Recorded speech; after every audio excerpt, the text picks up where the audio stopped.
एक बार भगवान महावीर का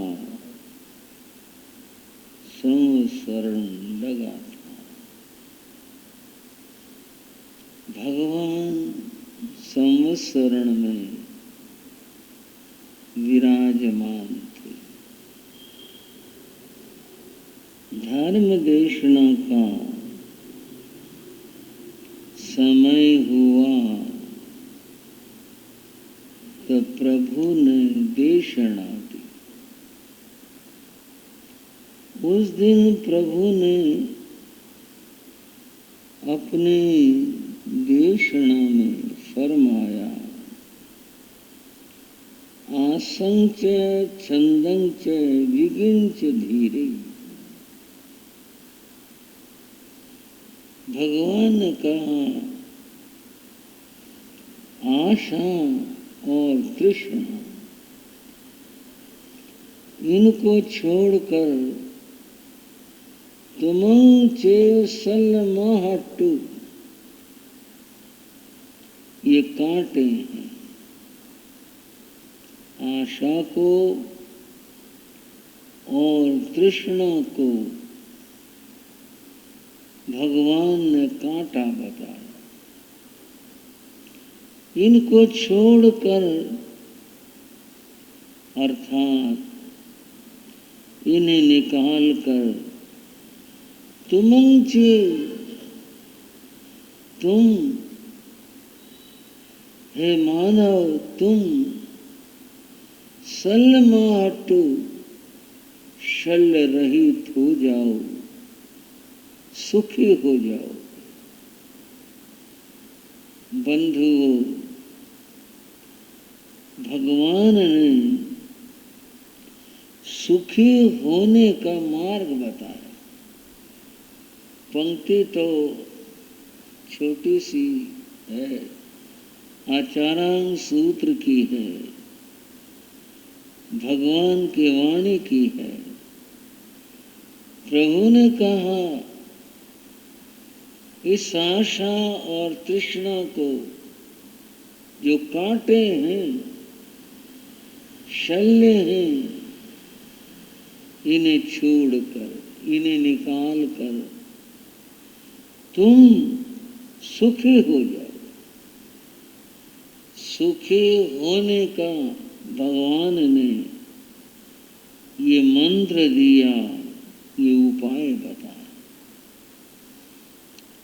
अब इस पर थोड़ा सा विचार चिंतन करें। इस सूत्र से ये पता चलता है कि दुख का कारण ये आशाएं और तृष्णाएं। जितने जीवन में आशाएं संजोगे, जितने तृष्णाएं रखोगे, उतने जीवन में दुखी रहोगे। जिस पल ये तृष्णा हट जाएगी, सुखी हो जाओ। बंधुओं, इस तृष्णा की और दुख की बात छोटे से प्रसंग में बताता हूं। कहीं किसी गांव नगर में एक सेठ रहा करता। सेठ था, जब सेठ ही कह दिया, ऊंची हवेली, सभी तरह की संपन्नता, सारी चीजें जहां पर उपलब्ध थी, सेठ था वह। उसके पड़ोस में बराबर में संयोग की बात एक झोंपड़ी थी। उसमें एक गरीब परिवार रहा करता। अब झोंपड़ी कह दी तो गरीबी अपने आप ही स्पष्ट होगी। झोंपड़ी थी, उसमें परिवार था, तो गरीब तो थे भी। अब कहाँ सेठ, कहाँ वो गरीब। सेठ अपने काम पर जहाँ दुकान फैक्ट्री कहीं होती निकल जाता। वो झोपड़ी में जो था वो मजदूर था, वो लकड़ियां काट करके गुजारा किया करता। वो लकड़ियां लेने के लिए चला जाता। पीछे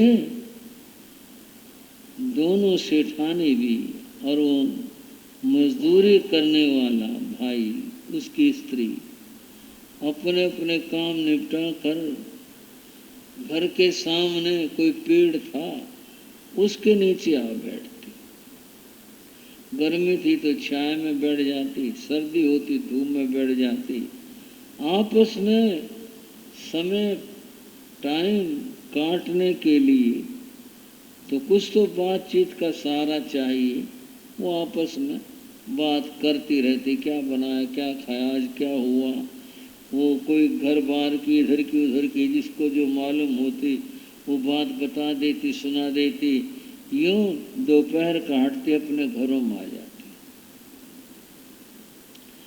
कई बार बात में सेठानी कहती, ए क्या बताऊं, हमारा तो सेठ बीमार रहता है। आज उसको फिर बुखार हो गया, आज सिर दर्द है, आज खांसी जुकाम है, आज पेट में दर्द है, आज ये तकलीफ है। तुम्हारे यहाँ क्या हाल है? बोले ना, हमारा ठीक हो, लकड़ी लेने गया है, हर रोज ही जाता है। सेठानी सोचती ये कभी बीमार नहीं पड़ता, इनके यहाँ बीमारी नहीं आती, और हमारे हर रोज बीमार रहता है। एक दिन ये बात सेठानी ने अपने पति से कह दी और बोली, तुम्हें पता नहीं क्या है, हर रोज बीमार रहते हो, और ये पड़ोसी है मजदूर लकड़हारा, इसको कभी कुछ नहीं होता, कभी नहीं सुना इसके सिर में दर्द हो गया, इसके पेट दर्द हो गया, इसको खांसी जुकाम हो गया, कभी नहीं सुना। पता नहीं क्या बात, ये बीमारी हमारी क्यों लिख रखी है। सेठ बोला, तुझे दुनिया का पता नहीं है। क्यों, मैं क्यों नहीं जानती दुनिया को? मैं भी जानती हूँ। बोले ना, तुझे पता नहीं, मामला कुछ और है। क्या मामला है? उसने कहा, ये जो मजदूर है ये 99 के चक्कर में नहीं पड़ा। वो बोली, 84 का चक्कर हुआ करे। बोला, 84 का चक्कर तो जन्म मरण का है, एक 99 का चक्कर भी होता है। जिस दिन ये 99 के चक्कर में पड़ गया, उस दिन देख लियो इसका क्या हाल होगा। ना, 99 का चक्कर होता नहीं। सेठ बोला, होता है, तेरे को नहीं पता, और अगर कहो तो मैं दिखा दूं 99 का चक्र क्या होता है, दिखाओ।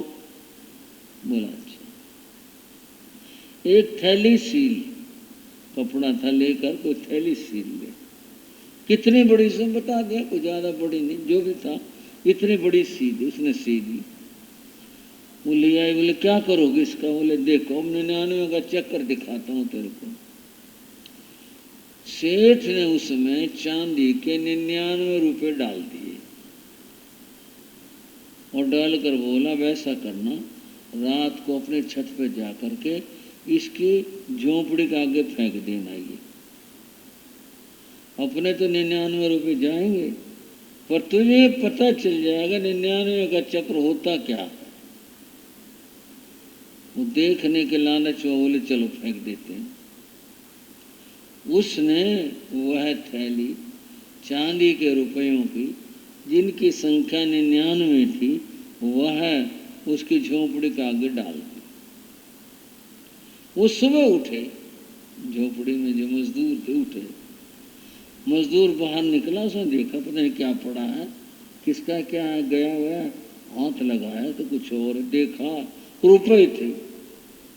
उसने फट संभाले और संभाल कर जल्दी से अंदर आया और घर वाले से बोला, पर्दा डाल दे, किवाड़ विवाड़ का तो कुछ ऐसा ही था, पर्दा डाल दे। बोले, क्या बात? तो डाल दे फटाफट, पर्दा डाल दे। उसने पर्दा डाल दिया। फिर बोले, वो खुरपा देना। उस क्या करोगे? बोले दो तो सही। खुरपा लिया उसने, एक घर में एक जगह गड्ढा खोदा और उसमें छिपा दी। वो बोले क्या है? बोले रात को देखेंगे, अभी मौका नहीं है, पता नहीं कौन आ जाए, क्या हो जाए, कोई ढूंढता हुआ आ जाए। फिर भी बोले थैली पड़ी थी अपने घर के आगे, किसी की गिर गई, वो आएगा तो जरूर ढूंढने के लिए, इसलिए इसको दबा दिया और अपने काम में लग गया ताकि पता ही नहीं हम क्या कर रहे हैं क्या नहीं। वो बड़ी खुश हुई, हमारे को रुपए मिल गए, बहुत खुश हुई, अपना काम वाम निपटाया। उस दिन वो काम पर गया नहीं, चौकीदारी में रहा, पीछे पता नहीं कौन आ जाए, इसके मुंह से क्या निकल जाए, क्या बात हो जाए। अब आना किसी को था नहीं, कोई आया नहीं।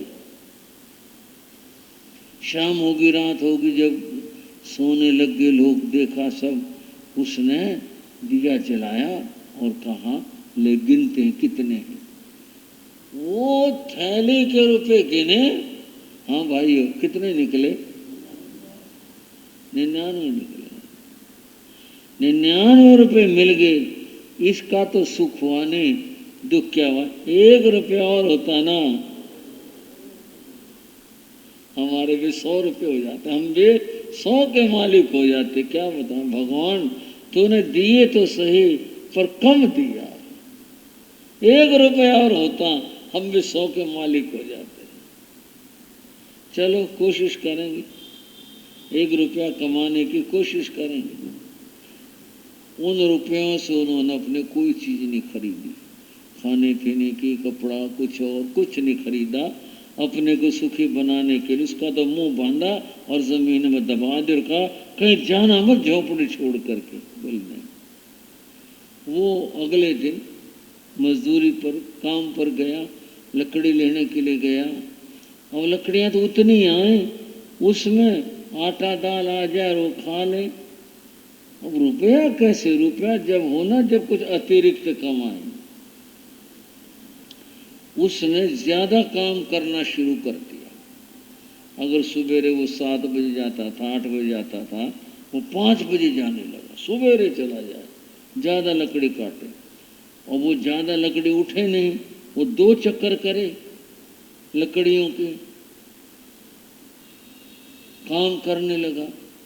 अब काम ज्यादा करने लगा तो पैसे भी, पैसे 2 पैसे 4 पैसे कुछ उसके, ऐसा ही था कहानी में, उसके बचे जाते और बड़ा संभाल के रखता था कि खर्च ना हो जाए किसी बात में।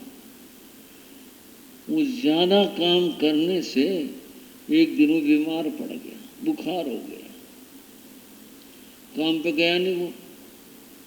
दोपहर में वो दोनों सखी सहेलियां मिली तो एक बोल, पता नहीं क्या बात, आजकल तुम्हारा तो दिखाई नहीं देता, कहाँ रहता है रोज भी? बोले क्या बताएं, वो तो काम पर जल्दी जाता है, कह रहा है बहुत काम है, सवेरे 5 बजे जाता। बोले 5 बजे निकल जाता है और देर में आता है। अच्छा, तो आज? बोले आज तो गया नहीं, बुखार हो गया। ओहो, वो बुखार हो गया तो इलाज तो कराना पड़ेगा। वैद्य के गया, जो कुछ पैसे जोड़े थे वो वैद्य के चले गए, मामला वहीं का वहीं।